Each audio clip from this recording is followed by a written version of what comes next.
gems. He has so many different styles in it. There is everybody knows the big E flat major, which is huge, and it seemed for a while that it's the only sonata that anybody ever played, and I don't know why, because there is the D major sonata, which makes you want to stand up and dance almost. There's also the wonderful C minor,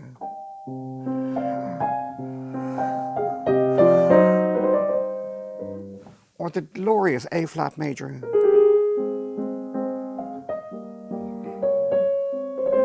So many different styles in it. The F major, or the B minor, which starts very big, and the last movement gets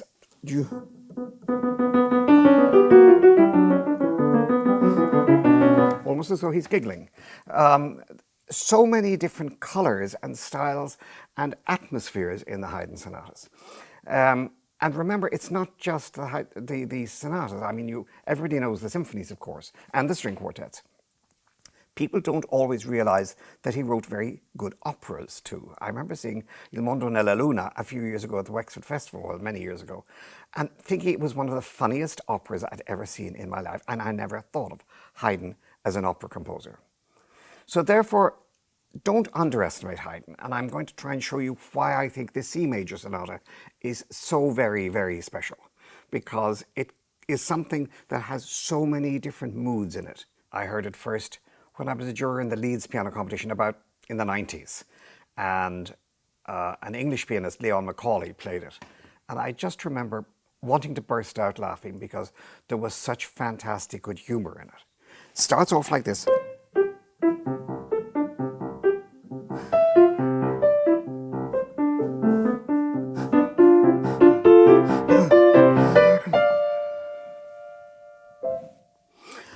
Even from the very beginning, it's important that the staccato shouldn't be too short. It's a bit aggressive. Could it be a little bit more playful, so that maybe that you actually use a little bit more of the arm and on the wrist, and not just, not like knocking on a door or something like that, but, and also feel this. And then less. And then he does a legato. So all of these different things, even at the very beginning. And less. And singing more. And this phrasing is terribly, terribly important. That you actually think of the wrist going down, up, down, up, down, up. And that does it for you, so that you float off. It's a shorthand. Well, people don't know shorthand anymore, but in the olden days when you had shorthand and typing, the way composers expected you to phrase a certain way is if they phrased two notes of equal value together. The automatic thing was the first one was more, and the second was shorter and softer.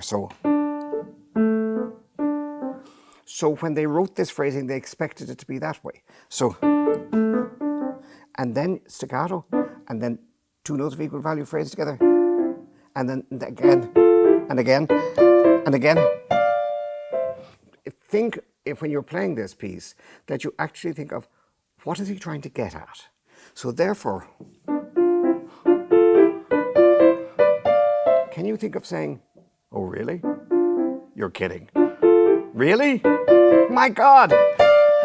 So that it actually builds up into a sense of excitement. And then he puts a fermata on that, and then a short note. What are you going to do with that? Some people just go, it's boring, but I think, could it be almost like you're winking? That could make it even funnier. So the whole phrase, and phrasing it, down, up, down, up, down. You're kidding. Oh no. Oh really? Yes! And then he does the big chords again. Sort of, wasn't that fun? Almost, if you're thinking of, I mean, depending on who I'm teaching, if I teach one person, I'll say it one way, another person another way. But to a young guy who likes football, he's getting closer. He's getting closer. He takes a shot. He gets a goal. And then, yay! So that it really is exciting. This has to be very crisp, the finger work on that. I remember when I was about 15, a guy who was much older showed me a trick on the piano to do it this way. And I thought, oh, that's neat. Let me try that. And I couldn't do it at first. It's pulling the fingers and trying not to let the actual other fingers come back when you do the first finger. So the fourth finger comes back and the third finger is ready to go and the second finger is ready to go. And when you play the thumb, the fourth comes up to get ready on the next one. And I thought that was kind of fun. Well, when you do, that's exactly what you're doing. You're pulling the fingers like this. And then it's phrase. So really singing.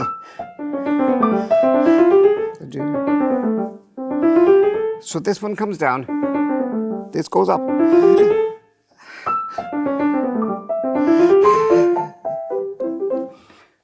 The addition you get of any music is very important because you have to try and get as close to what the composer actually wrote as possible.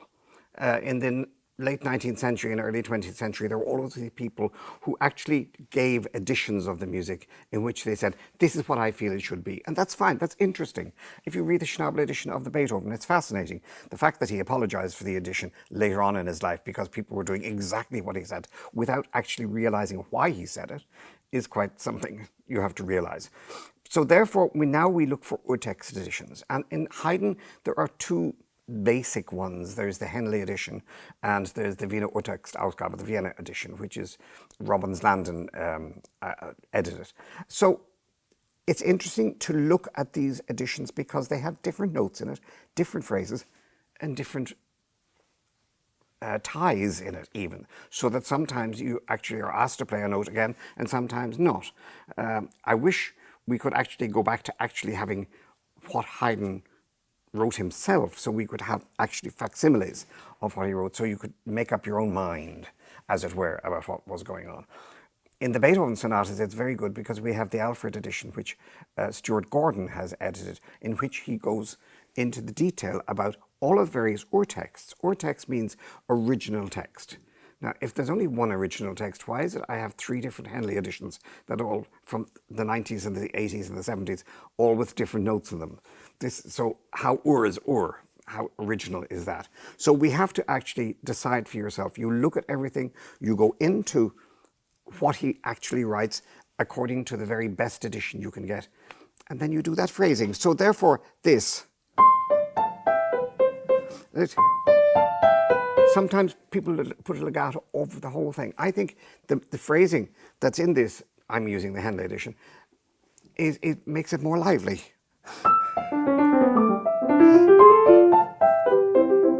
And then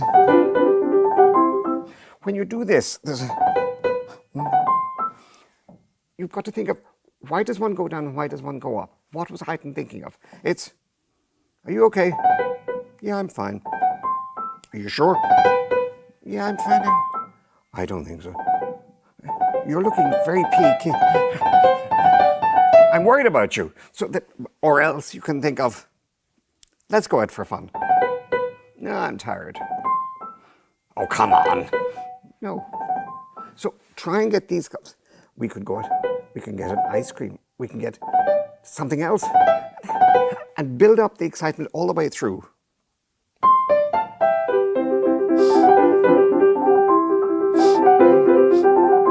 And think very much, it's two different people.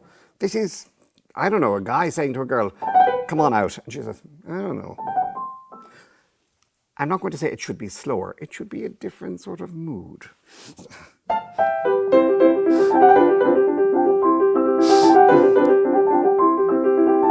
And then becoming more exciting. And she finally says, okay. And up in there he writes a sforzando. Sforzandos are something that some people misinterpret as far as I'm concerned. Sforzandos, when you have FZ on a piece, the theory books always put that it's an accent. I think that's so simplistic and so stupid in a way, because depending on the place, on the piece you're playing, it can mean 100 different things. In the slow movement of a Beethoven sonata, it can be incredibly intense.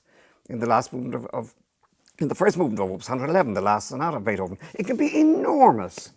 So therefore you have to decide who is the composer, what is the style, and how much do I do? Think of sforzando as something very special. So in the context of what you're playing, make it very special, and then it's different. So everybody finds these thirds difficult. I find that if you actually split it up, so you think, that's easy enough, and then is not so bad either. So practice it with a lift, and then gradually stop and reposition the hand, and think the stop, and then less of a stop, and then only think the stop. Even when I'm playing the Liszt sonata, when these nasty octave passages, when people always make a mess of, I think if you actually think of it in smaller sections, and you practice it with the stops, and then take out the stops, nobody hears the stops. You hear it now because I told you about it, but it's not always there. And then he actually doesn't write a legato over the first one, even though many editions put that in.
And then the left hand.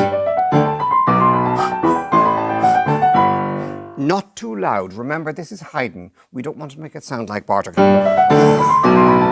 It's really too much. So therefore I'm constantly saying to students, think of the wrist going slightly sideways, because then you get a better sound rather than, it sounds a little bit like a karate chop. Hi-ya, boom. You don't want that sort of a sound in the Haydn. And a little bit less. And then the legato, as we had in the right hand earlier on. And the right hand singing.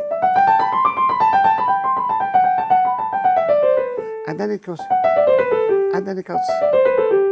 So show the phrasing. And then it goes. It's going up all the time. So follow the contours of the music.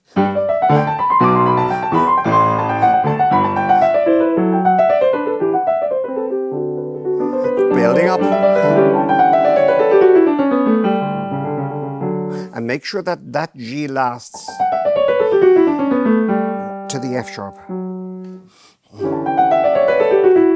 Some people do this and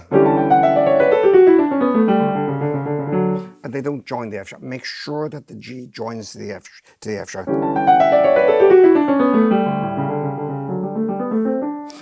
And then fun. Bouncing around the piano. And then singing.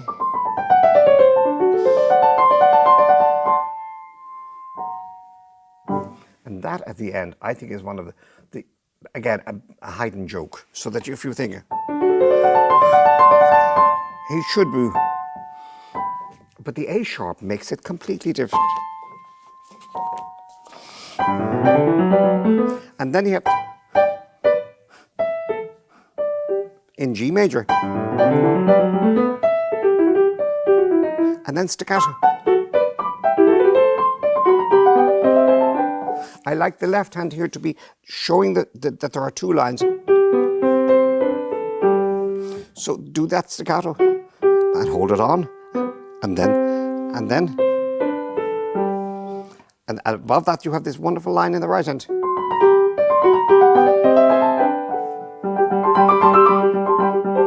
This is tricky. Again, try and make sure that the wrist goes up and down, up, down, up, down, up, down, up.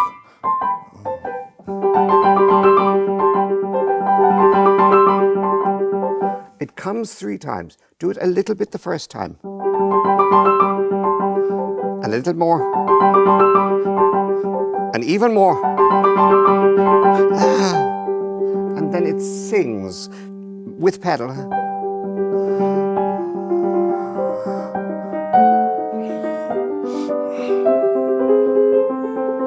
And this is very important that you get 2 lines.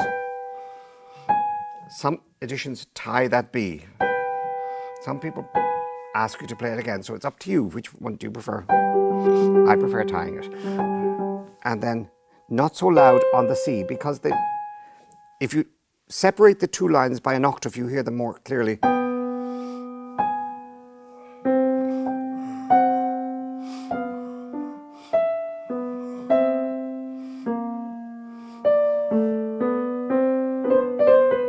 And so on. So let's hear here. Not so loud on the bottom. And then sforzando special. And let the phrase finish. And then he does these spread chords, which helps if you actually flick your wrist sideways slightly.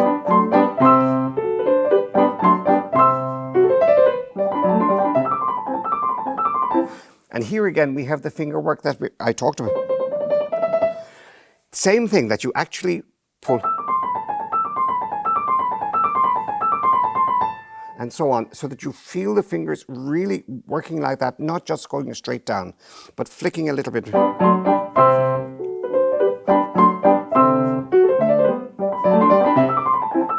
And building up. More. So that you build up all the way to there, to the 5-1 in the new key of G major. So it's the dominant of C major, which is how we should end the exposition.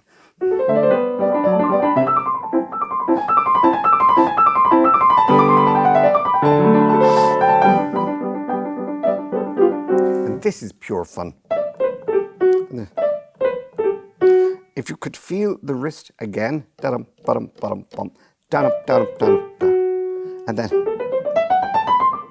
this staccato is actually quite tricky, going up on the scale. That is certainly down, up, down, up, down. And then feel as though you're knocking on the door. Most people can do that very easily. So try, when you do that, knocking on the door with a closed fist, open the hand slightly. And then do fingers with the same feeling.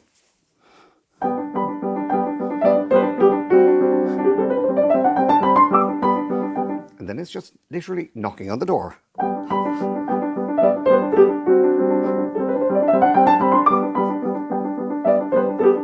And then he does legato. So make it sound so completely different. So this is almost, are you okay? Or else, like, let's say a young girl saying, Daddy, can I go out tonight with my boyfriend? Are you crazy? Oh, please. No, certainly not. Not a hope. So let it finish full of life. I mean, I can make up 100 different ways of doing these phrases. Just so long as you feel sometimes that it's different people saying things, so they would say it a completely different way. Okay, and that's the whole exposition of the first movement.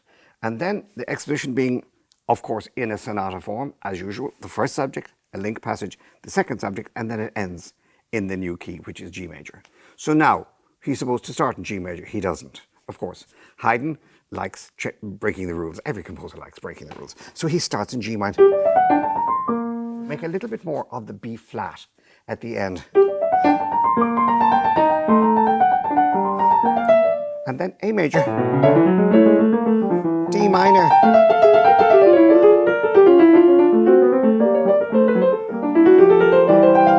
F major. He's going from one key to another, and try and realize that always when a composer does a key, it means he's thinking a different color. He's thinking a different idea. He's thinking a different atmosphere. So don't make them all sound the same. So the G minor with the B flat.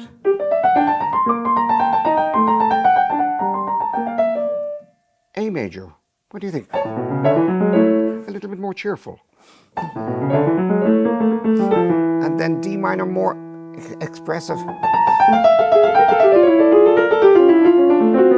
And G minor, and different phrasing. So from being all legato all the way through the bar, suddenly he changes to phrasing 2 notes at a time. And then an F major, full of life. And then change.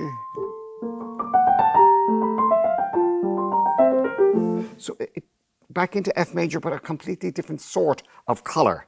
So this F major full, and just do a normal. I mean, he writes trill, but Morton will do it just 4 notes.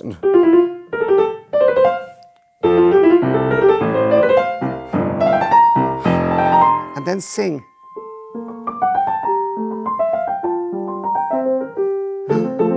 And then this is the idea he's had before. So full of life. And this is in F major.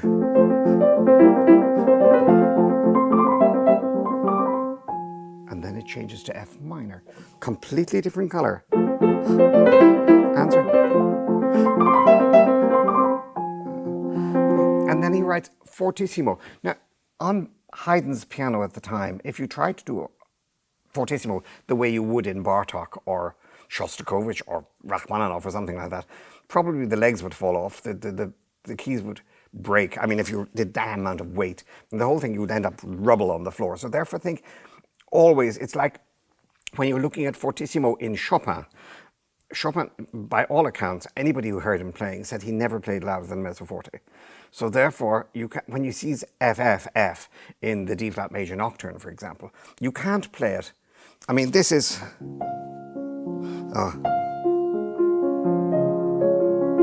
It's so beautiful. The last time he comes, he writes F. What are you going to do? It sounds ridiculous, you know. So think in Chopin, I always say, think F being warm, F being very warm, and F being incredible. And here in Haydn, pretty much the same way. Think fortissimo as being very big, very warm, very exciting, something like that. So it's in the context of what Haydn should be. So I'll just get into that again. And here it is.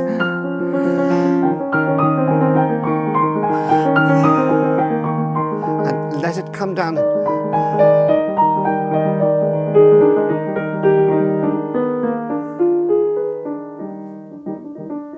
And he said, E flat major, how did he get there? So about so far away from where he started. So just gradually build up the mysterioso quality from there. And that's the same phrase twice. So go back up again. And back up. And then it's a different color. Then calm down.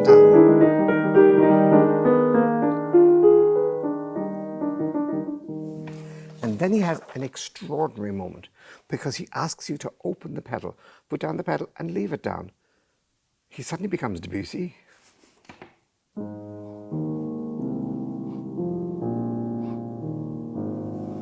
It's an amazing effect. And it's worked. Just put down the pedal and leave it there.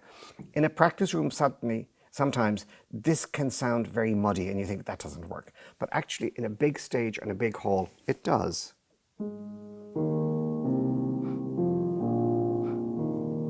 And then lift up.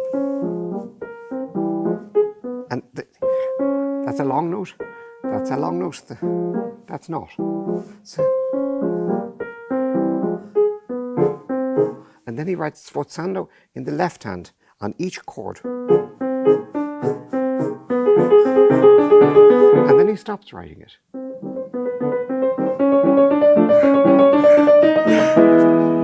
So make sure of the effect of the sforzando is something like, what?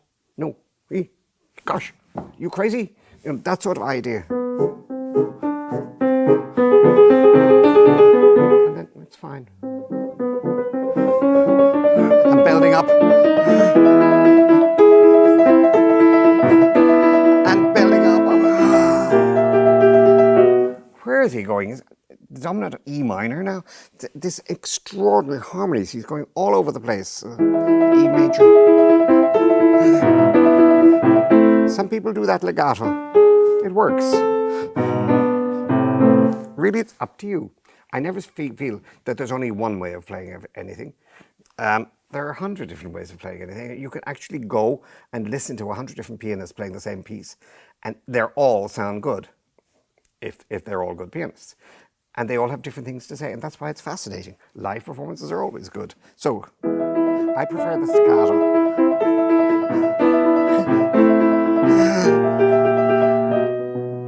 And then piano.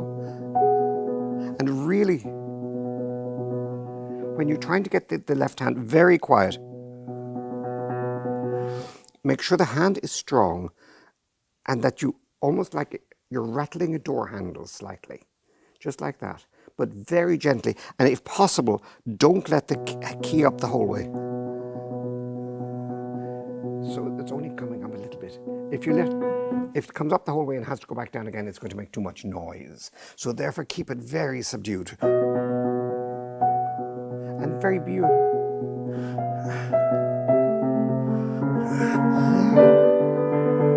And really, when you're producing a beautiful sound, remember, so it's, and this wonderful seventh.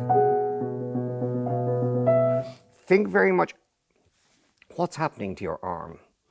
I mean, how are you actually going to produce the sound? How do you produce a beautiful sound? So for me, it's that you actually think of that the finger actually pulls a little bit and you use more the pad of the finger rather than the tip of the finger. The tip of the finger you use sometimes when you want martellato or non-legato in Bach or something like this. But when you're doing something very, very beautiful, try thinking of the pad, that you actually pull it along there. And if you can, that you can see the whites at the top of the fingernail so that you're actually pulling it like that. And then you do a little bit, you do a little bit more, you do a little bit more, you do a little bit more. And all the time you're thinking of the amount of weight that's going into the arm, but it's always coming from the back, from the shoulder blade. So the whole arm, all the time. And I will make students, and I encourage everybody to do this, that you actually play very soft, and then a little bit louder, and a little bit more, and a little bit more, and a little bit more. And then you have 10 different ways of playing a note. You have to decide how much you want for that particular note. So there.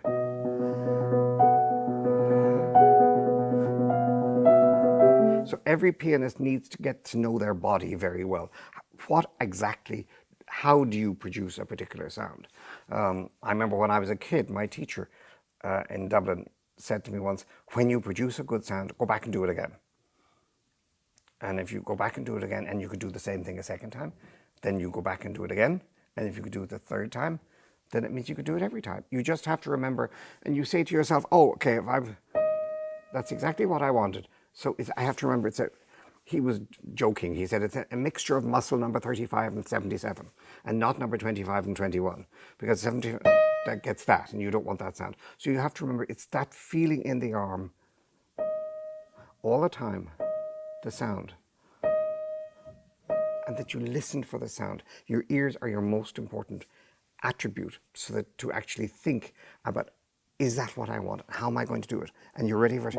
I want it to hear.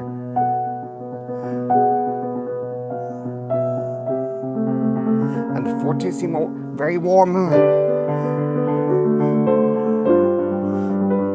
And sforzando, special.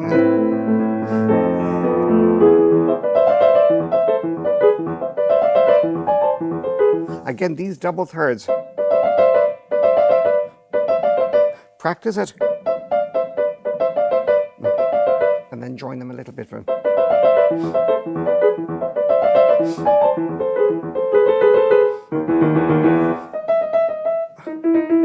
Now, he does this quite a few times. So it's a sense of imagination. What can you do? How many different ways can you play this?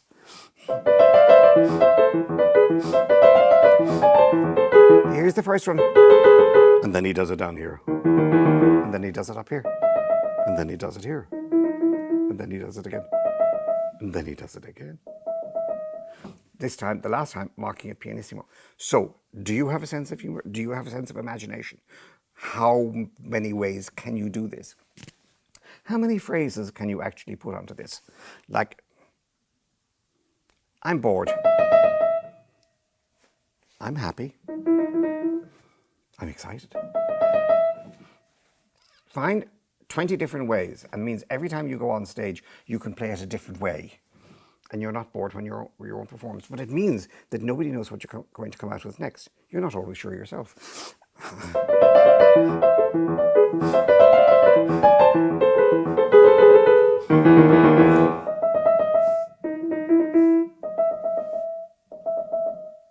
And then it changes. And then that was like, wasn't that fun? And really, pulling the fingers, that's all it is. And then he has the idea. What's that noise out there from the father? Nothing. No. I heard something. No. Ha ha. It's Santa Claus. I don't know, whatever. I mean, just make it so that it sounds, the final one is very exciting. So.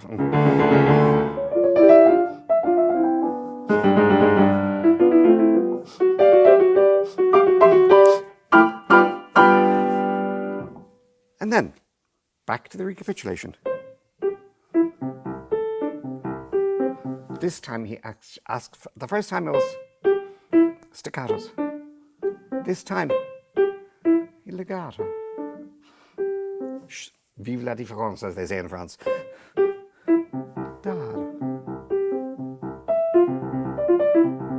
So let me do that again, once more.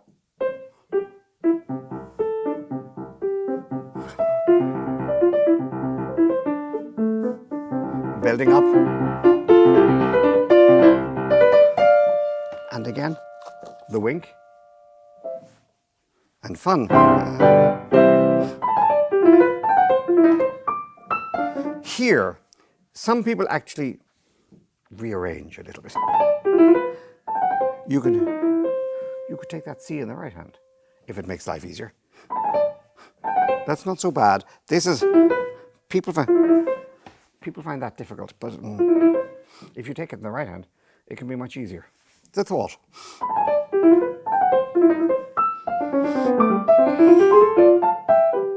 Again, the idea is answer, answer, and fun. And then he changes to the minor. Suddenly, with no warning, he changes it into the C minor. So change the color completely.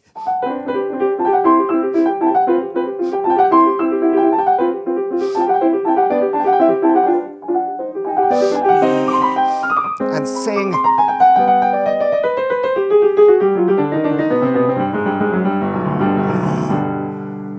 And then he does his Debussy again. Opens the pedal.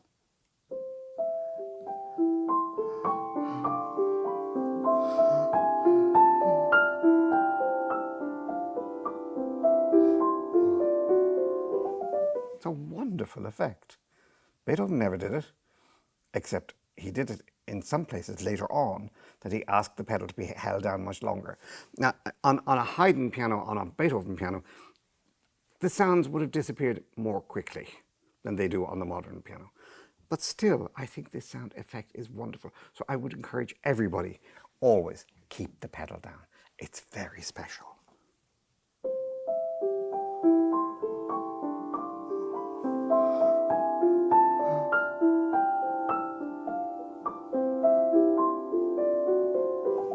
Has to be very quiet, and also try and keep the left hand much quieter than the right hand. Because if you do, it's already too much.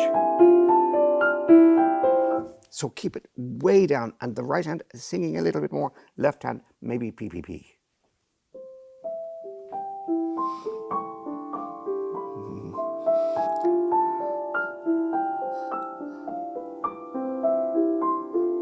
And then up. Fun. All of these two notes really bouncing around the piano.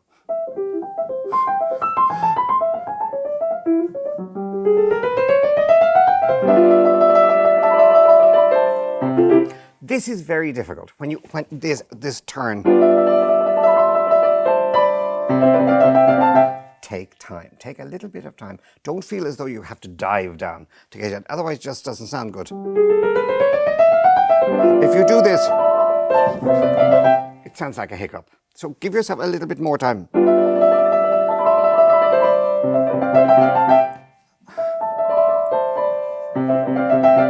And as I was saying earlier about, give yourself a lot of time at the beginning, and then a little bit less, and then just think it, and it'll work. And again, hear the double thirds. Down, up, down, up, down, up.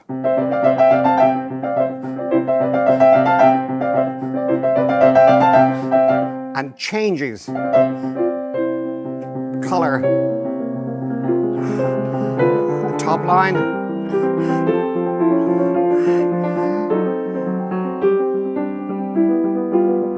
And full of life and answer. More playful. Oh, that was fun. And pull the fingers.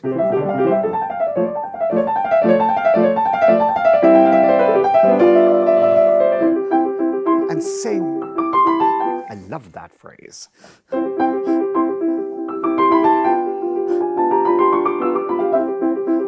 Here it comes again.